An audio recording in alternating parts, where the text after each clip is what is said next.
ജീവിതത്തിൽ ഒരിക്കലെങ്കിലും ഏകാഗ്രത കിട്ടുന്നില്ല എന്ന പ്രശ്നം അനുഭവിക്കാത്തവർ വളരെ ചുരുക്കമായിരിക്കും. ആവശ്യമുള്ളതും ആവശ്യമില്ലാത്തതുമായ അനേകം ചിന്തകൾ അസ്ഥാനത്ത് മനസ്സിലേക്ക് കടന്നു വരുന്നത് എപ്പോഴും നമ്മളെ ബുദ്ധിമുട്ടിക്കും. നമ്മുടെ മനസ്സ് യഥാർത്ഥത്തിൽ ഒരു സൂപ്പർ മാർക്കറ്റ് പോലെയാണ്. ഉപ്പ് തൊട്ട് കർപ്പൂരം വരെ വളരെ ഭംഗിയായി സൂപ്പർ മാർക്കറ്റിലെ ഷെൽഫുകളിൽ അടുക്കി വച്ചിരിക്കും. നമ്മൾ നടക്കുമ്പോൾ എല്ലാം കണ്ടുകൊണ്ടാണ് നടക്കുന്നത്. എന്നാൽ കാണുന്നതെല്ലാം നമ്മൾ വാങ്ങിക്കാറില്ല. നമുക്കാവശ്യമുള്ളത് മാത്രം നമ്മൾ എടുക്കും.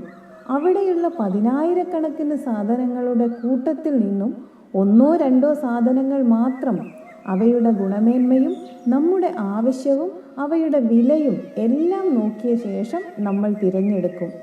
ആവശ്യമില്ലാത്ത സാധനങ്ങളൊന്നും നമ്മൾ വാങ്ങിക്കില്ല. ഇതുപോലെയാവണം നമ്മൾ നമ്മുടെ ചിന്തകളെ സമീപിക്കുന്നത്. ആവശ്യമുള്ളതും ആവശ്യമില്ലാത്തതുമായ ചിന്തകൾ കടന്നു വരുമ്പോൾ ആവശ്യമുള്ളവയ്ക്ക് പ്രാധാന്യം കൊടുക്കാനും അല്ലാത്തവയെ ശ്രദ്ധിക്കാതിരിക്കാനും നമ്മൾ പഠിക്കണം. ഇത് എങ്ങനെ പഠിക്കും എന്ന് ചോദിച്ചാൽ, ആവശ്യമുള്ളവയെപ്പറ്റി കൂടുതൽ ചിന്തിക്കുക. ആവശ്യമില്ലാത്ത ചിന്തയെ വന്നു പോയിക്കോട്ടെ എന്ന മനോഭാവത്തോടെ ശ്രദ്ധ കൊടുക്കാതിരിക്കുക. പെട്ടെന്ന് ഒരു ദിവസം കൊണ്ടിത് മാറി വരില്ല. എന്നാൽ നമ്മൾ തുടർച്ചയായി ശ്രമിച്ചുകൊണ്ടേയിരിക്കണം. നമുക്കിഷ്ടമില്ലാത്ത ചിന്തകൾ ഉയർന്നു വരുമ്പോൾ ബോധപൂർവം നല്ല ചിന്തകളിലേക്കോ പ്രവൃത്തികളിലേക്കോ മനസ്സിനെ കൊണ്ടുപോകണം.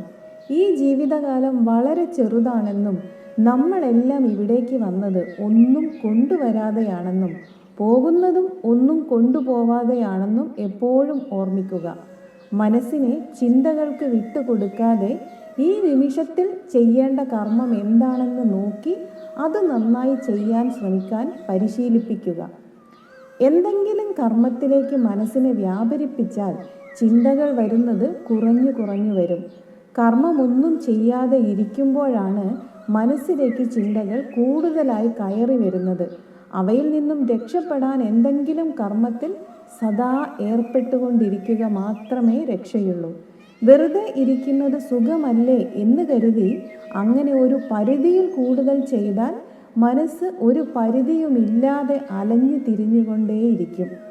ഒരു കഥ പറയാം. ഒരു കപ്പൽ വെള്ളത്തിൽ മുങ്ങിത്താഴുകയായിരുന്നു. കപ്പലിലെ യാത്രക്കാരെല്ലാം പാവപ്പെട്ടവരെന്നോ പണക്കാരനെന്നോ നോക്കാതെ തങ്ങളുടെ വിലപിടിപ്പുള്ള സാധനങ്ങളെല്ലാം ഉപേക്ഷിച്ച് ലൈഫ് ജാക്കറ്റ് മാത്രം ധരിച്ച് വെള്ളത്തിലേക്ക് എടുത്തു ചാടി കരയിലേക്ക് നീന്താൻ തുടങ്ങി. എന്നാൽ ഒരാൾ മാത്രം തൻ്റെ വിലപിടിപ്പുള്ള സാധനങ്ങൾ ഒരു പെട്ടിയിലാക്കി അതും കൂടി തൻ്റെ ശരീരത്തിൽ കെട്ടിവെച്ച് നീന്താൻ തുടങ്ങി. പെട്ടിയിൽ വെള്ളം കയറി അതിൻ്റെ ഭാരം കൂടിയപ്പോൾ മുന്നോട്ടുള്ള യാത്ര ബുദ്ധിമുട്ടായി.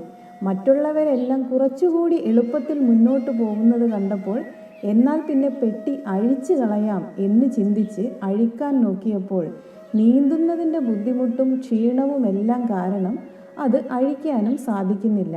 പതിയെ പതിയെ അയാൾ ക്ഷീണിച്ചു തുടങ്ങി. ആ പണപ്പെട്ടി പോലെയാണ് നമ്മുടെ ചിന്തകളും.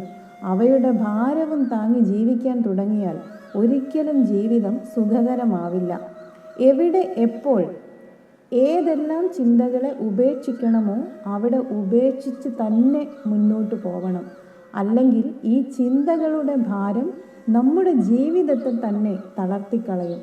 അതിനാൽ നല്ല ചിന്തകളും നമുക്ക് മുന്നോട്ട് പോകാൻ ആവശ്യമുള്ളതുമായവയെ മാത്രം നമ്മുടെ കൂടെ കൂട്ടുക.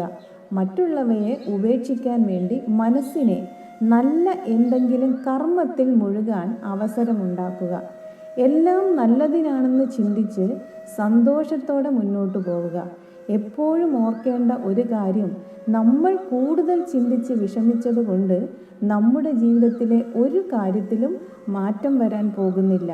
വിഷമിച്ചുകൊണ്ടിരുന്നാൽ വിഷമം കുറയില്ല, അത് കൂടുകയേ ഉള്ളൂ. ഇപ്പോൾ ഉള്ളതിൽ സന്തോഷം കണ്ടെത്തി സദാ കർമ്മനിരതരായി ഇരുന്നാൽ ചിന്തകളെ ഒരു പരിധിവരെ നിയന്ത്രിക്കാൻ സാധിക്കും.